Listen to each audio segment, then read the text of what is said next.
নমস্কার বন্ধুরা, তোমাদের সকলকে আমার official YouTube channel Rupam Natta for you এই ইউটিউব চ্যানেলে স্বাগত। তো আমরা এখানে এক্সেল সিরিজ করছি কমপ্লিট। তো এক্সেল সিরিজে আমি এর আগেও অনেক ভিডিও আপলোড করেছি। সেই ভিডিওসগুলোতে তোমরা এক্সেলে বিভিন্ন রকম টিউটোরিয়াল শিখেছো। আজকের টিউটোরিয়ালে যেটা আমরা শিখবো সেটা খুবই ইন্টারেস্টিং একটা টপিক এক্সেলের ওপরই।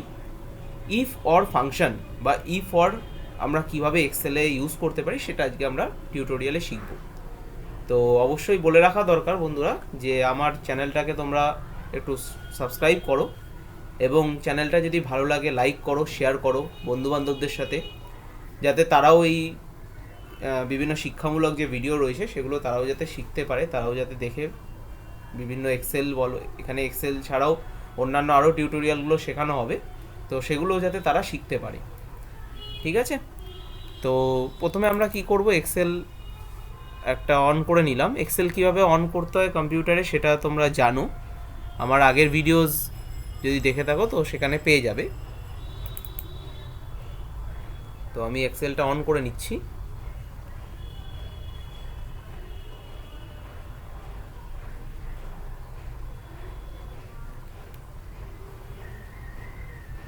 আচ্ছা, এক্সেলটা অন করার পর দেখো আমার কাছে ইফর ফাংশন করার জন্য আমি ডেটা রেডি করে নিয়েছি। ইফর ফাংশনে দেখো আমরা কি করেছি, নেম লিখেছি, এজ লিখেছি, এক্সপিরিয়েন্স লিখেছি, এলিজেবল এবং নট এলিজেবল। তোমরা এখানে দেখতে পাচ্ছ এলিজেবল বা নট এলিজেবল এখানে অলরেডি করা রয়েছে। তো এটাই আজকে আমরা ভিডিওতে শিখব কিভাবে এলিজেবল বা নট এলিজেবল করতে হয়। তো এটাকে আমি কেটে দিলাম।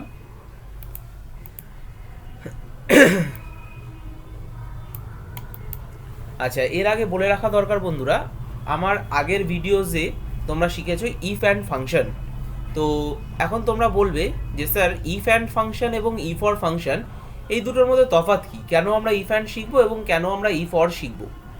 তো ইফ অ্যান্ড শিখেছো যে ইফ অ্যান্ডে তোমরা কি করেছিলে, যেখানে দুটো কন্ডিশন ছিল এবং দুটো কন্ডিশনকেই ফুলফিল করতে হচ্ছিল, তখন তুমি কি করছিলে, ইফ অ্যান্ড ফাংশনটাকে ইউজ করছিলে। দুটোর মধ্যে যে কোনো একটা যদি সে না ফুলফিল করে তাহলে কিন্তু সে ডিসকোয়ালিফাই হয়ে যাচ্ছিল। আর এখানে আমাদের ইফ অর ফাংশনে যে কোনো একটা কন্ডিশন, দুটোর মধ্যে যে কোনো একটা কন্ডিশন, দুটো বা তার বেশিও থাকতে পারে, তো যে কোনো একটা কন্ডিশন যদি ফুলফিল করে তাহলেই সে এলিজেবল হয়ে যাবে। আমরা এখানে নেম রেখেছি, এজ রেখেছি, এক্সপিরিয়েন্স রেখেছি, এলিজেবল এবং নট এলিজেবল বার করব। ধরো তোমাকে বলেছে যে কিছু নাম, কিছু এজ এবং এক্সপিরিয়েন্স দিয়ে দিয়েছে, তার ভিত্তিতে তোমাকে বলেছে কি যে যাদের age greater than equals to 40 তারা এলিজেবল হবে, আবার যাদের এক্সপিরিয়েন্স আছে গ্রেটার দ্যান ইকুয়ালস টু 5 তারাও এলিজেবল হবে। তাহলে তুমি কিভাবে করবে সেটা ইফ অর ফাংশনের মাধ্যম দিয়ে করতে পারো। ইফ অ্যান্ড দিয়ে হবে না, কারণ ইফ অ্যান্ডে দুটো কন্ডিশনকেই ফুলফিল করতে হবে, ইফ অরে যে কোনো একটাকে করলেই হবে। তো এখানে কিছুই না, খুবই ইজি, জাস্ট ইকুয়ালস টু দিয়ে স্টার্ট করতে হবে। ইফ লিখবো, শিফট চিপে ফার্স্ট ব্র্যাকেট অন করলাম, এখানে অল লিখছি, আবার ফার্স্ট ব্র্যাকেট অন করলাম। দেখো এখানে দিচ্ছে লজিক্যাল 1 এবং লজিক্যাল 2, অর্থাৎ লজিক্যাল 1 মানে আমাদের প্রথম লজিকটা কি, আমাদের কন্ডিশন বা ক্রাইটেরিয়াটা কি আছে, age greater than equals to 40, অর্থাৎ যদি কারোর এজ 40 বছর বা তার উপরে হয় তাহলে সে এলিজেবল হবে, কমা দিচ্ছি। এবার দেখো লজিক 2 চলে এসছে। লজিক 2 আমাদের কি, যদি কারোর এক্সপিরিয়েন্স গ্রেটার দ্যান 5 হয় তাহলেও তো সে এলিজেবল, তো গ্রেটার দ্যান 5 দিলাম, হয়ে গেল। ফার্স্ট ব্র্যাকেট দিয়ে শেষ করলাম, এটাকে একটা কমা দিলাম। কমা দেওয়ার পর কি আছে, ভ্যালু ইফ ট্রু, অর্থাৎ যেটা আমাদের ট্রু ভ্যালু, ট্রু ভ্যালুটা কি, ট্রু ভ্যালু হচ্ছে এলিজেবল, তাহলে আমরা ডাবল কোটেশনের মধ্যে কি লিখবো, এলিজেবল,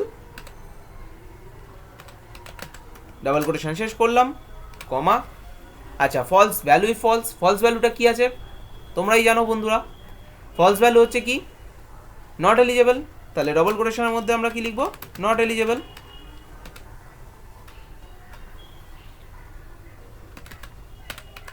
ডাবল কোটেশন শেষ করলাম, ফার্স্ট শিফট চিপে ফার্স্ট ব্র্যাকেট অফ করলাম।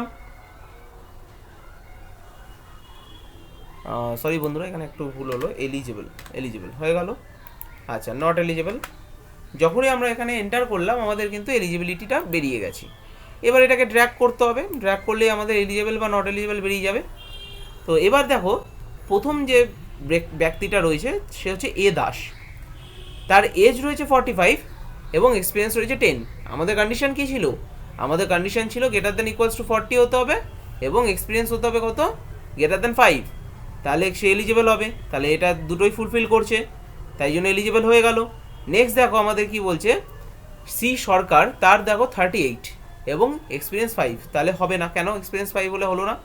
কারণ এজ সেটাও নিচে রয়েছে, 40 নিচে, এক্সপিরিয়েন্স 5-এর নিচে, তাই জন্য নট এলিজিবল। আবার দেখো ডি পাল, তার এজ দেখো 41, তাহলে গ্রেটার দ্যান ইকুয়ালস টু 40 হয়ে গেল এবং এক্সপিরিয়েন্স দেখো 2, অর্থাৎ কিন্তু লেস দ্যান 5, কিন্তু তাও এলিজিবল হচ্ছে। তাহলে আমরা কি শিখলাম বন্ধুরা? ই ফর ফাংশনের মাধ্যম দিয়ে যদি দুটো কন্ডিশন দেয় বা তার বেশি কন্ডিশন দেয়, যে কোনো একটা যদি ফুলফিল করে তাহলেই সে এলিজিবল হবে বা তাহলেই ভ্যালুটা ট্রু হবে এবং বাকিটা ফলস হয়ে যাবে। তাহলে দেখো বন্ধুরা, আশা করি তোমরা সকলে শিখতে পেরেছো আমার এই টিউটোরিয়ালটা দেখে ই ফর ফাংশন। এবং যদি না বুঝতে পারো তাহলে অবশ্যই আমাকে কমেন্ট করো। কমেন্ট না করলে আমি বুঝতে পারছি না তোমরা আদৌ বুঝতে পারছো কি না, কারণ ডিজিটাল প্ল্যাটফর্ম বুঝতেই পারছো। তো ডিজিটাল প্ল্যাটফর্মে তোমাদের কমেন্ট বেশি করে দরকার, যাতে আমি আরও বুঝতে পারি যে তোমরা বুঝতে পারছো কি না। আর বুঝতে যদি পারো আর যদি ভিডিওটা ভালো লাগে তাহলে অবশ্যই একটা করে লাইক দাও, বন্ধুবান্ধবদের সাথে শেয়ার করো। আশা করি আজকে ক্লাসটা খুব এনজয় করেছো। ধন্যবাদ বন্ধুরা, আজকের ভিডিও এই পর্যন্তই। থ্যাঙ্কস।